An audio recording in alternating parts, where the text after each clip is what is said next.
So I quit my job this month, and my friend was like, hey, like, you don't have a job, you're not doing anything, you're free, let's go to Japan, let's go to Tokyo together. And I was like, okay, I don't have any money coming in, I'm unemployed, that sounds like a great idea, so I decided to go to Japan. But in all seriousness, I'm not going to Japan broke, okay, and I'm not making poor life choices. But I also had the money to take this trip, and I also lined up another job for when I get back.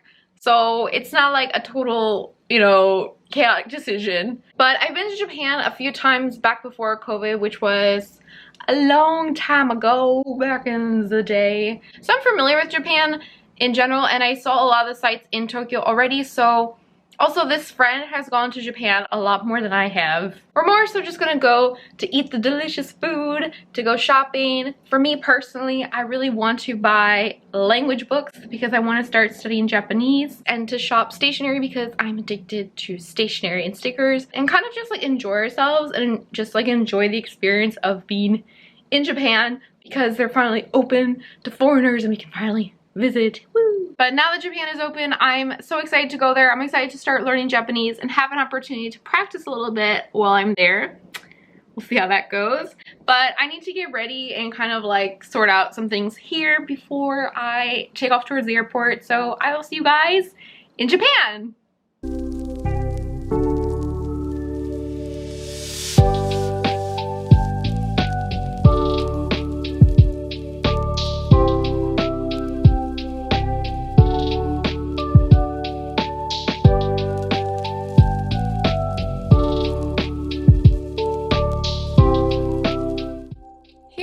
In Shinjuku, the first stop of my Japan travels. I came to this area because my biggest priority of my trip was to get some language resources to help me learn Japanese. Shinjuku is a busy shopping district, and there's a large bookstore here that carries a lot of Japanese language books as well as English books too. Here we are at Kinokuniya bookstore. I didn't want to film inside because it was quiet, but if you're interested in what I got, I'll be sharing those books in an upcoming book haul video. Next, we went for lunch at this nice ramen restaurant in the Shinjuku area. It was quite small inside and really popular, so we did have to wait in line for a little bit, but the ramen here was delicious, and it was so filling that I didn't even finish my bowl. Then we traveled to Shibuya Crossing, where we met my friend's friend at the Hachiko statue, this dog here. We went to Wired Tokyo 1999, this cafe here. I was so lost in conversation that I forgot to film anything, but the coffee and atmosphere here was great, and it had warm, cozy library vibes. Next, we went to Loft to get some stationery, which I'll share with you guys in my next video. Then we went to dinner here for some conveyor belt sushi. It really felt like a hidden treasure because the food was delicious and affordable, and considering it was a Saturday night, we barely had to wait in line at all. And this is us enjoying our food. The next morning, we went to Akihabara, which is famous for electronics and anime. But we didn't come here for anime, we came here for this gyukatsu restaurant. Gyukatsu is a beef cutlet that you get to fry yourself on a little black stove. We waited 2 hours for this food, but it was so worth it. Afterwards, we walked around the main street and shopped around in some of the famous gachapon stores.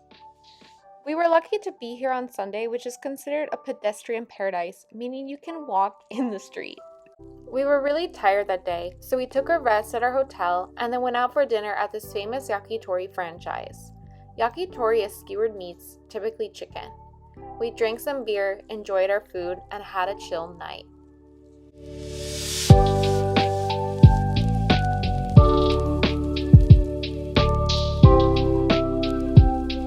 On day 3, we headed to Ginza Station to check out the Art Aquarium Museum, which is a really cool museum because the art is made of different types of goldfish.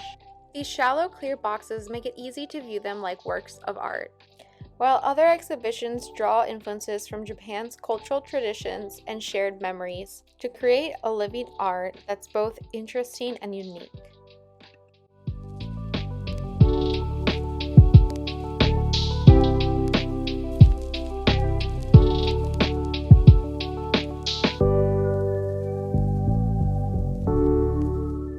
At the end of the exhibition, you can see the work of other artists who have contributed their art to the exhibition.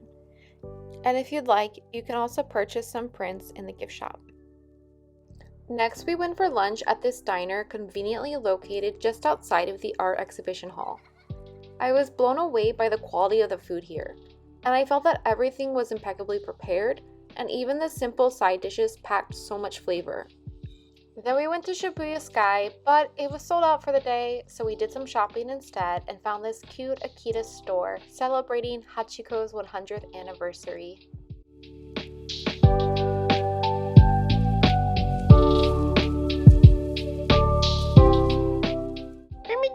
So cute! Then I found this really cool specialty store where you could make your own jewelry. They sold lots of beads and decorations that you could use to design different pieces of jewelry. For example, you could pick out different types of earring posts and then purchase those in packets within the store, including clip-ons. They also had different types of beaded chains that you could use to make bracelets or necklaces. Throughout the store, there were also many displays to give you ideas about what kinds of jewelry you can make. They also sold all of the necessary supplies, and then you could make the jewelry in the store.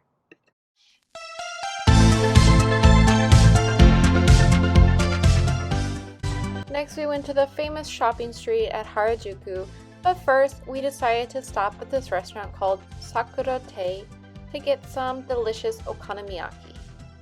Okonomiyaki is a type of grilled food that you get to make yourself, which is really fun. So first, you have to mix up all of the ingredients really well, then pour it onto the pan and flatten it down, and then you're going to want to pack up all the sides to give it the nice round shape. Then you're going to add some bacon and you're going to let it cook, flip it a couple times, and add your sauces. Although it doesn't necessarily look pretty, it tasted amazing. Then for dessert, we went to get crepes from one of the famous crepe stands in the Harajuku area. All of the crepes here were massive in size, stuffed with different things like fruit, chocolate, brownies, and even cheesecake. Then we had to call it a night because we realized all the shops were closed.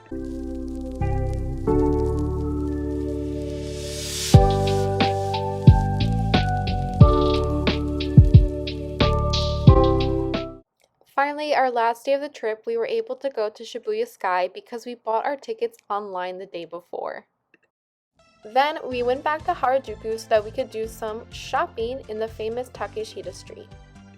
This area is known for its alternative clothing, and it's the birthplace for a lot of the interesting fashions that Japan is known for. The shops were filled with so many cute things, lots of Pokemon. There was also a large Sanrio store where you could buy anything you possibly wanted. It was full of cute toys, and there was also a spot where you could stand and take photos. Then I made sure to stop at the shop called Noemi, which is my favorite store in the area. I like this store because they sell a lot of more interesting fashions that I find unique to Japan that I can't really find anywhere else. Then we headed around the corner to get some milk and cookies from this delicious cookie shop. Cookie Time is actually a New Zealand store, but this was my first time to try it and I was really excited. The cookies were delicious, and you can wash it all down with a glass of milk with free refills, and if you'd like, you can take your milk bottle home with you as a souvenir. On our last evening, we went back to Shinjuku to this cozy cafe. We realized in Japan that a lot of cafes and shops close at about 8 p.m. on weekdays. So we decided to come to this cafe because it's known for being open late, and we wanted a chance to rest and relax without feeling rushed to leave. Then for our last meal in Japan, of course we had to have sushi one more time. We found this restaurant on the way to the cafe, so we decided to double back and give it a try. We started with soups, and then our sushi was served to us directly on a conveyor belt. And since this was our last night, we were also running out of money, so we made sure to order as much as we could, but still be able to afford our bus back to the airport the next morning. Then we decided before we headed back to our hotel to take one final walk around the Shinjuku area before we say goodbye to Japan. Hey everyone, I'm back in Korea now, and honestly, when I was in Japan, I didn't really expect it, but within like the first couple of days, I started to have a lot of these like aha moments these like realizations about like my life and life in general. So I mentioned in a video like a while back that I didn't really see myself living in South Korea indefinitely, like forever, which for those of you who don't know, I've been in South Korea for the last 8 years, and that's where I am right now filming this video. I also got out of a 2-year-ish relationship to a Korean person like sometime early last year. You know, if you're dating someone who's from this country, you live in this country, your relationship continues, it's kind of inevitable that you might just continue to live here. When I got out of that relationship, I realized, hey, like, okay, now it's my time to think, like, do I really want to continue on that same path? Do I want to, you know, be in another situation, in another relationship with someone where I would probably end up living in Korea forever? And the realization I came to was no. I think in some way I was actually really thankful that the relationship came to an end, because I didn't actually have to end the relationship for that reason. But obviously the relationship wasn't going to work in the long run, because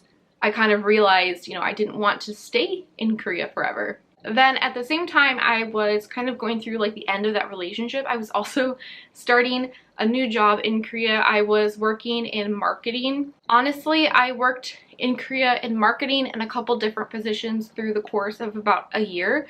And let me tell you, the Korean work culture, it does suck. I'm not gonna lie. I don't know how to explain it, but it was just something about the way people think at work, or the way people work, or just like certain like things that I could just feel were different because of the culture. Honestly, I started to like miss America. I like Korean culture. I love Korea, don't get me wrong, but I felt like somehow like the Korean culture plus the workplace, they combine in just a way that I don't particularly like. That's just personal preference. Like, there's nothing wrong necessarily with like the way the workplace is. I worked with a lot of people who were actually very happy with what they did. So like, I recognize that like not everyone is going to be the exact same fit, right? Like maybe I wasn't a good fit for this situation, but someone else could be. And I just kind of realized like just I value work-life balance a lot, which is something that as an English teacher in Korea, you can get very easily. Like company culture here, even like the startup culture, I really don't see it being like super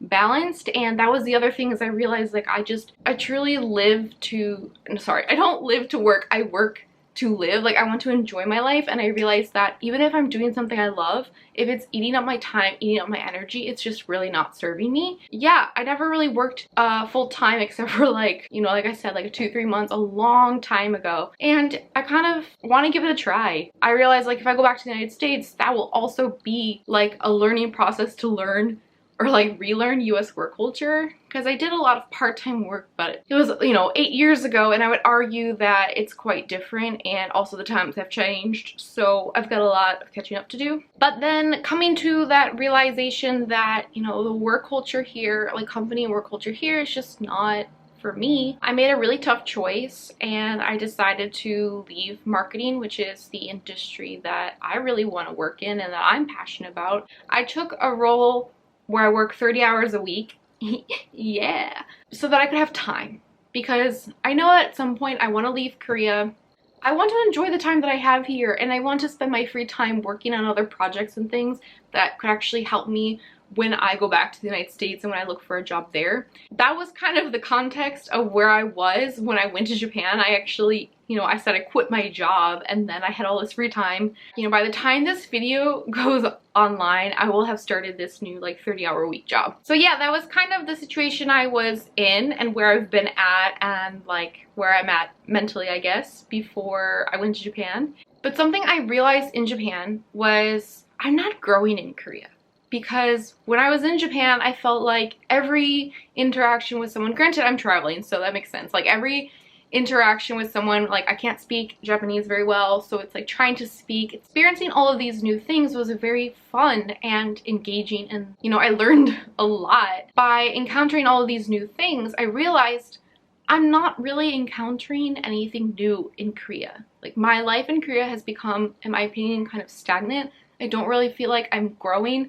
And I do feel like I've kind of hit a dead end. It really took getting out of my environment and going somewhere new to even like realize that. And this is really sad, but when I came back to Korea, and I landed in Incheon Airport, it kind of felt like home. It also just kind of felt like, like I'm back, okay. And I realized like that's not a good feeling. Like you should come home or like wherever you live in the world and be like, yeah, it's home. Like I do miss the place that I just visited. I miss Japan. It was great, but I'm also, you know, happy to be home. And I felt kind of just meh, like, okay, back to same old, same old. And I think the problem with this, I realize, is like, because as a foreigner, I'm limited to what I can do here, like job-wise and just life in general. Like my options are so limited that it does feel like you run out of things you can do. Like some foreigners come to Korea, they work in the entertainment industry, and that's a certain skill set. And also, you know, to be a model or an actor, you also probably have to have a certain appearance, certain type of body, and maybe certain skills like being able to pose well. And that's not something like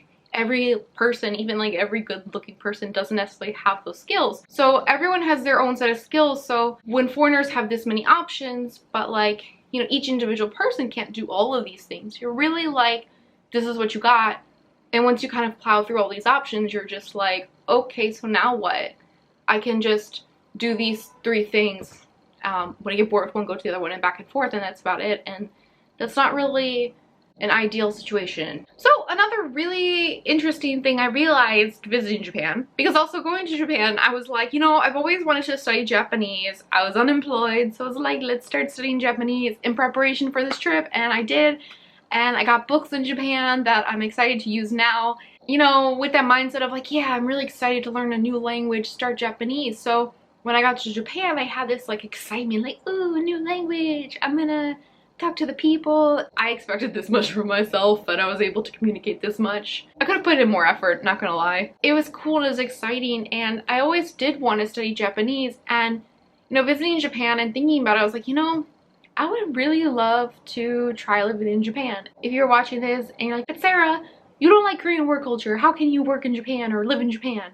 And no, I don't know, it's just a thought in my head. And if I had to work in Japan, for example, already knowing from my experience in Korea that I might not be the best candidate for honestly any Asian working culture. If I did it, I'd probably just do it like a year just to be able to like experience it to some extent, but I don't think I could do it beyond a year if it's a similar environment. And hey, maybe I won't go, but I'm definitely really interested in living there. And I think one of the biggest things that I learned in Japan, which I think is probably going to resonate the most with you guys, or I hope that it does, or I hope it's like helpful in some way, is the plan that I had made is probably not the best plan for me. Like I thought that maybe I would go to the US at some point and stay there for like several years and try to get a job in marketing and like climb up this ladder.